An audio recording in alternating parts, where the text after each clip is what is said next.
ఈ మన గ్లోబీ trotter Varanasi event మొత్తం ఈ పాటికి అందరు చూసుంటారు.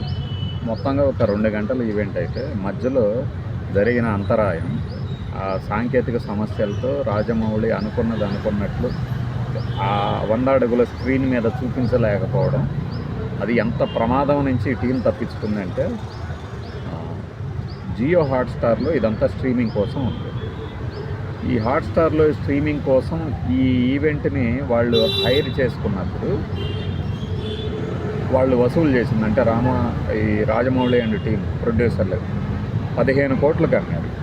15 కోట్లకు అమ్మినప్పుడు ఈ ఈవెంట్ మెయిన్ విషయం ఏంటి అంటే మహేష్ బాబు టైటిల్ అనౌన్స్మెంట్, ఆ గ్లింప్స్, ఆ 2 నిమిషాల వీడియో. ఇది కనుక ఆ రోజు ప్లే అవ్వకపోయి ఉంటే ఏ స్థాయిలో నష్టం వచ్చి ఉందంటే ఈ 15 కోట్లు నష్టపోయేసి రావచ్చు. దానికి తోడు ఆ 35,000 చదరపు అడుగుల్లో పెట్టినటువంటి ఆ స్క్రీన్లు, రామోజీ ఫిలిం సిటీకి ఇచ్చినటువంటి ఆ ఖర్చు, ఇదంతా పోగా ఇమేజ్ విపరీతంగా డ్యామేజ్ అయ్యేది. ఇప్పటికీ ట్విట్టర్లో చూడవచ్చు, ఎదవలు ఉంటారు కదా, ఎక్కడైనా ఉంటారు ఎదవలు, మన చుట్టుపక్కల కూడా ఉంటారు. ఎంత నెగటివిటీ ఉంటుందంటే, నెగటివిటీ ఏంటి, దరిద్రులు ఉంటారంటే అక్కడ ఒక ఫోటో వీడి బతుక్కి ఎవడిదో ఇచ్చి ఉంటాడు. ఆ photo first time fan base లేని ఒక హీరోతో ఈవెంట్ చేస్తున్నావు, జాగ్రత్త రాజమౌళి అట. వీడేదో పెద్ద 100 సినిమాలు తీసినట్టు కనీసం 100 ఈవెంట్లు చూసి కూడా ఉండడు, ఏది ఇలా కూడా. అంటే వీడు జాగ్రత్త చెప్పబోతే కానీ రాజమౌళికి తెలియదు.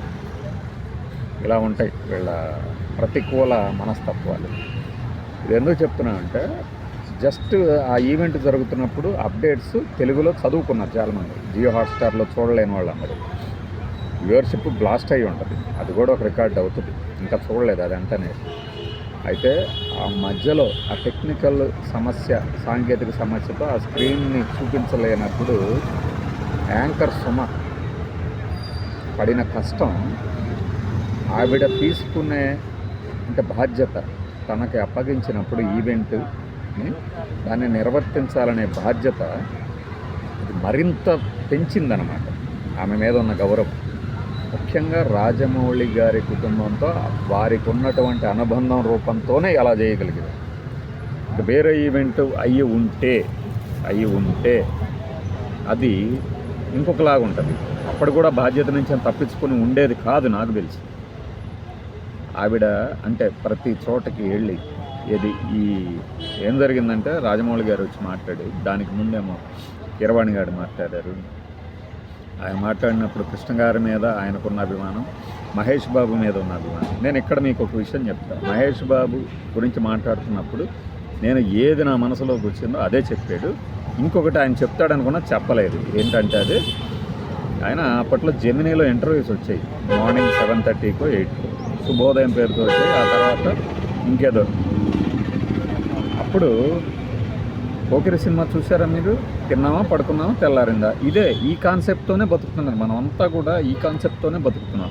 అది ఎంత బాగుందంటే ఆ సినిమాలో డైలాగు, మీడియా మీద చురకలనే కాదు, చాలా విషయాల్లో మన సమాజంలో జనాలు ఇలానే ఉన్నారు, తిన్నామా, పడుకున్నామా, తెల్లారిందా, ఇదే ఉంది అని చెప్పాడు. ఆ డైలాగ్ కూడా చెప్తారేమో అనుకున్నా.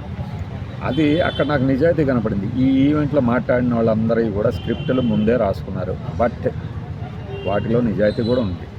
దానికి ప్రూఫ్ అనమాట అది. కీరవాణి గారు చెప్పింది. ఆ తర్వాత మన విజయేంద్ర ప్రసాద్ గారు మాట్లాడింది.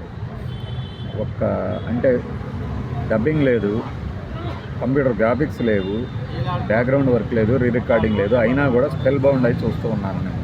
నాకు తెలియకుండానే నేను ఆ టైటిల్ పెట్టాను మన వీడియోలకి. ఇతర హీరోలు కూడా కుళ్ళుకునేలాగా స్పెల్ బౌండ్ అనే పదాలు. నిజంగా ఏంటంటే అది మహేష్ బాబు తాలూకు గొప్పతనం, సూపర్ స్టార్ గొప్పతనం. దాన్ని ఒప్పుకొని తీరాలి ఎవడైనా సరే.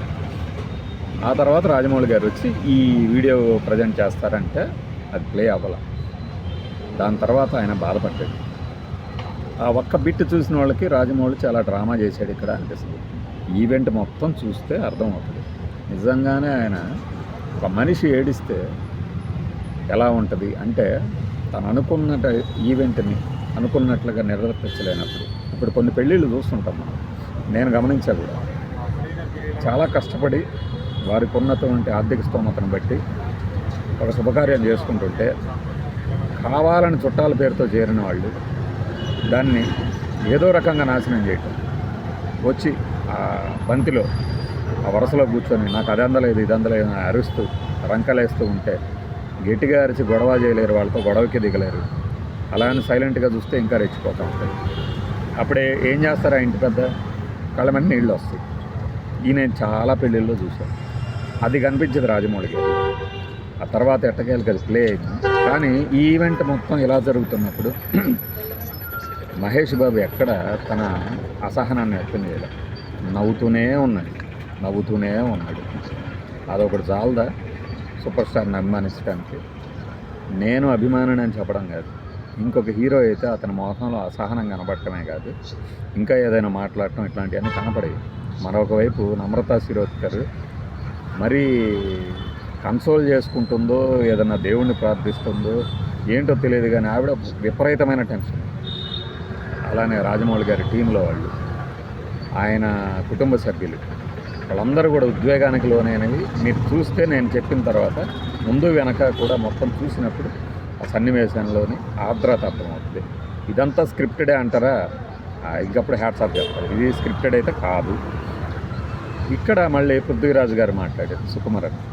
తాను చూసిన మొదటి సినిమా థియేటర్లో నాకు తెలిసి పోకిరి అంట.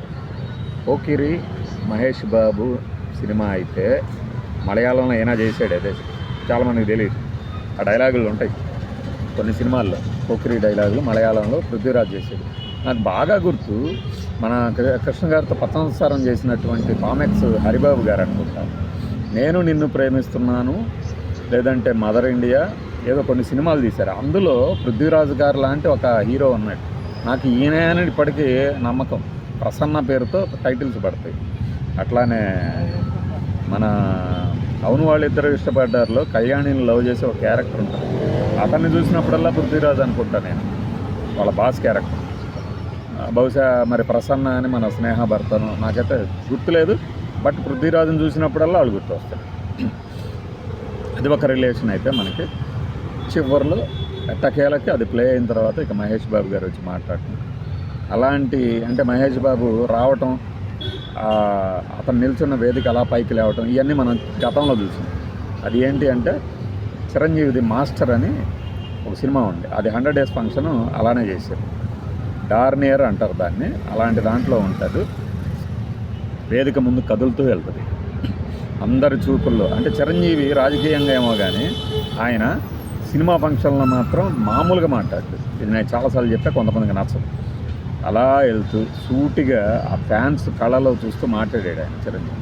ఆ తర్వాత ఇది మన మిత్రులు ఒకళ్ళు అడిగారు, రెండు కంపేర్ చేయండి, ఏదన్నా కృష్ణ గారి ఫంక్షన్ కూడా ఇలా జరిగి ఉంటే మహేష్ బాబు అన్నారు. ఉన్నాయి అలాగే వేరే వీడియోలో మాట్లాడతాం. ఈ వీడియోలో మాత్రం నేను చెప్పదలిచింది ఒక బిగ్గెస్ట్ ఈవెంట్ అని చెప్పచ్చు. సూపర్ సక్సెస్ అంటే ఎస్, బట్ మధ్యలో ఈ అంతరాయాలని అధిగమించడానికి కారణం సుమ స్పాంటనిటీ, మహేష్ బాబు ప్రజెన్స్.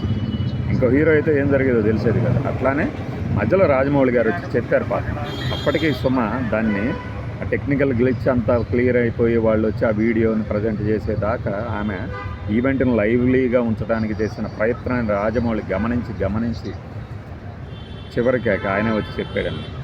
చాలా ట్రై చేస్తుంది కానీ విషయం ఇది, మీరు ఇంకో 10 నిమిషాలు ఆగాలి అని చెప్పేసి చాలా బాగా చెప్పారు. ఇది ఒక టీమ్ ఎఫర్ట్ అని చెప్పడానికి కొంతమంది విమర్శలు ఉంటాయి. నేను అప్పుడప్పుడు చెప్తుంటాను. రాజమౌళి గారు, కీరవాణి, రమా రాజమౌళి, విజేంద్ర ప్రసాద్ వీళ్ళంతా వీళ్ళ వరకు భలే ప్యాకేజీలు ఇప్పించేసుకుంటూ ఉంటారు ప్రొడ్యూసర్ల దగ్గర. బయట మాత్రం ఫెయిల్ అవుతుంటే వీళ్ళయ్యా.